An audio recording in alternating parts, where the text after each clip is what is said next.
Hey guys, it's your guy, Turtle Guy, and today I am back with another random review. Okay, I'm gonna stop now. Okay, so today I'm gonna mix it up a little and do something you really wouldn't expect. And hell, even I didn't expect to be to be reviewing this because I just saw it on TV. Sorry. I just saw it on TV one day and decided, you know what, I liked this film as a kid, I'll give it another shot. And today we will be reviewing Night at the Museum. And if you didn't notice, that's over there. Yeah. So, as a kid, I loved this film. I loved everything about this film. It was just great. But looking back at the reviews, I mean, it's kind of a bit negative. I mean, some people have been giving it terrible reviews.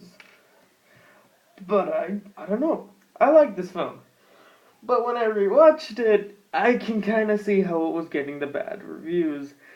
Nothing really exciting was happening in the film until I'd say the second and third act. The first, dare I say even half of the movie was pretty bland. Nothing was really happening. They were just introducing characters. Some actors, personally, I thought were wasted in this movie. So, let me give you the quick rundown of the plot. So, we have Larry Daly, who is played by Ben Stiller, and he is, this guy, and he's just a bit down on his luck, so he decides to get a job as a night watchman. So, pretty normal plot, and also, he's got a kid, but I don't know why, I kind of find this slightly generic, but of course, he's divorced, and there's another rival dad. Wow. Even when I saw this film, I'm like, hey, I stole that from Ant-Man, even though Ant-Man was before it.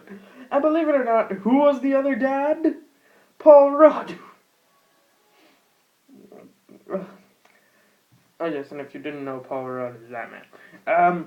So, it was going pretty smooth. And then we got some of the good stuff then starts. So he gets the job. The three old night watchmen, Cecil, Gus, and Reginald, played by Bill Cobbs, Mickey Rooney, and Dick Van Dyke. I love Cecil. Personal favorite. So then he decides to do the job, and of course chaos ensues. The dinosaur skeleton comes to life called Rexy, and I believe, I'm not sure, but I think I do remember Crossvoid telling me once that I believe the dinosaur in Jurassic Park is apparently called Rexy. The dinosaur in this film is also called Rex, so maybe that's a little Jurassic Park Easter egg. I don't know. If I'm wrong, please tell me. Okay, so some of the cool exhibits that come to life. We got Robin Williams, of course, as Theodore Roosevelt, the 26th president. Yeah, he was pretty. As a kid, I kind of knew the plot of this movie, but I always thought Robin Williams was in a lot more of this, but he isn't. But he's still so funny in how much he got in. There are some other characters, Owen Wilson and Steve Coogan as Jedediah and Octavian. Sacagawea, I'm not sure if I'm pronouncing that right at all. Akhman-Ra. Those two I kind of liked, but they didn't really do anything until the end, and that's kind of when the humor of the film just comes off. We also have Attila the Hun. Okay, that was the only character that stayed funny throughout the whole film, and near the end, when he finally gets on the side. It's not even something I can describe.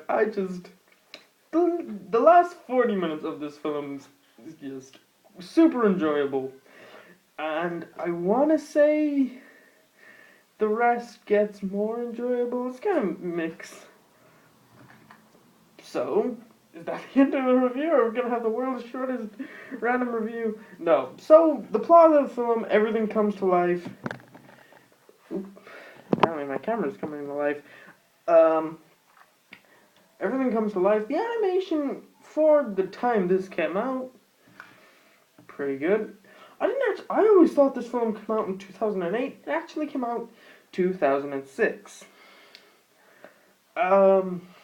Anything else I didn't like? No, all the characters are pretty good. I loved Jedediah and Octavian, and then they kind of became buddies at the end. Again, when they were driving around in their remote control car, when they were trying to slow one of the tires down, or not let one of the tires down, and then Sacagawea, she checks the car, literally points right in front of them. There's nothing else. Ricky Gervais is in this film. Again, there's just so many good actors, in my opinion. I know there's people, you know what, I bloody hate that damn Ricky Gervais, or Paul Rudd, or Crystal the Monk. Oh yes, I forgot there's just so many good characters in this film, but I think this, the cover kind of highlights perfectly my favorite characters. You got the big ass T-Rex, you got Teddy Roosevelt, you got Attila the Hun, you got Akman Ra, you got Sacagawea, and of course, Dexter. I loved him. Some of the bits I found, maybe the peeing on was a bit too far, but I loved it. I don't know, I'm just giving the praise of this movie, but the first half hour I found slightly boring. I didn't fall asleep in it, but it just kind of was boring until the whole exhibit started coming to life. And that wasn't, like 40 minutes into an hour and 48-minute movie. So you only really get an hour of the fun. I say if you like calculated perfectly, there's probably only 48 minutes of like exhibits coming to life.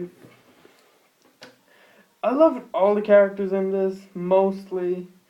There were none that got on my nerves, really.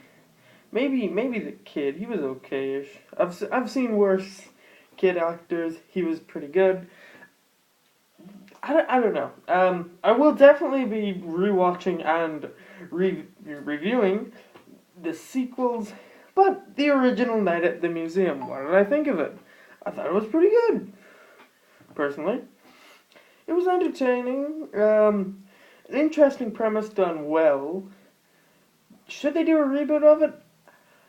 Not right away. I haven't really heard any rumors if they're doing a reboot of it. But if they do, I'd give it another couple years.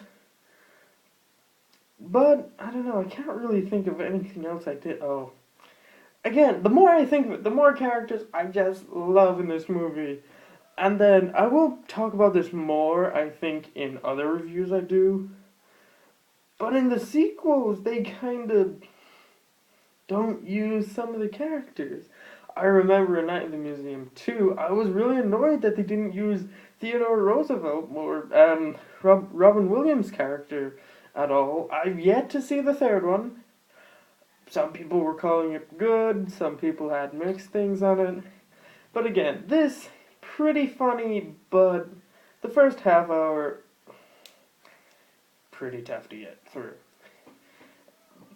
Again, so the exhibits were actually really interesting, but the human characters, Larry Daly was okay, but I only found him bearable, maybe, let's say, when he was at the exhibit parts. Him in just real life was a bit meh. Ricky Gervais, as I did mention, Dr. McPhee, or I think he's like the curator or something, I'm not sure what the term is. He was okay, he didn't really show up much. I think he showed up just enough. The other three night guards, Cecil, Gus, and Reginald. I kind of preferred Cecil and Gus. Reginald, I'm not. No offense to Reginald, but come on. Cecil was like the brains. Gus was like the mad muscle. Then we had again the kid Nick. I don't know. I just had mixed opinions on the kid in this one. I'm not sure if he shows up at all in the second one. I can't remember. It's been so long since I've seen the second one.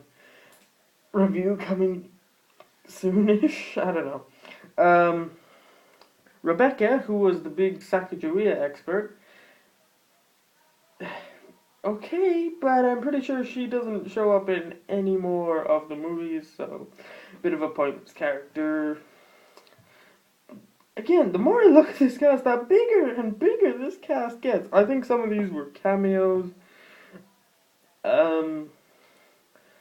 Yeah, so that's really all. That is my review, my really stretched out review, I'll be honest, of Night at the Museum #1. So, if you've watched Night in the Museum and you disagree, you thought it was a terrible movie, or you thought I've missed things, and I probably have, I'll probably be reviewing the second one, Night at the Museum, Battle of the Smithsonian, soonish. I'm gonna have to check out the third one sometime. But yeah, showing this had bad reviews, yeah, that's true. Because I think the first half is just quite hard to get through. It doesn't really hype up, in my opinion, till the third act. That's when the real humor comes out. But anyway, I'm your guy. Sorry, me dumb. Yes. I'm your guy, Turtle Guy. This has been my review of Night at the Museum. I thought it was pretty good back as a kid. I think it still holds up its value nowadays. You know what? I dare say three out of 5. You know, I think it is really slow starting, and some of the characters they could have. Well, I don't know. I say some of the characters they could have got rid of, but who? Anyway. The longest outro ever, again. I'm your guy, Turtle Guy, saying bye, guys.